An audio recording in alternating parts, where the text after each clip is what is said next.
আল্লাহ রাসূল সাল্লাল্লাহু আলাইহি ওয়াসাল্লাম বলেছেন, বেনামাজির কবরে এমন একটা সাপ নিযুক্ত করা হবে, যে সাপটার দৈর্ঘ্য যদি একটা মানুষ দীর্ঘ সকাল থেকে ফজর থেকে নিয়ে একদম মাগরিব পর্যন্ত হাঁটতে থাকে, সোজা ব্যক্তি যত দূর পর্যন্ত একদিনে যেতে পারবে তত দূর পর্যন্ত দৈর্ঘ্য হবে ওই সাপটা। যে সাপের চক্ষু দুটো থাকবে কালো এবং চোখের ভিতর থেকে আগুনের ফুলকি বের হতে থাকবে এবং সেই সাপের নখ থাকবে, আগুনে থাকবে, আর সেই নখগুলো হবে লোহা। ওই সাপটায় মানুষকে ধ্বংসন করতে থাকবে।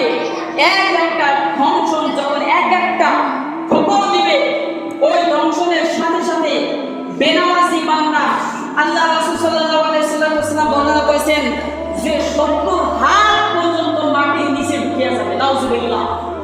আবার ওই বান্দাকে টানিয়া উঠানো হবে, আবার ধ্বংসন করে আবার 70 হাত মাটির নিচে চলিয়া যাবে। এমন ভাবে শুধু ধ্বংসন করতেই থাকবে। ফজরের নামাজ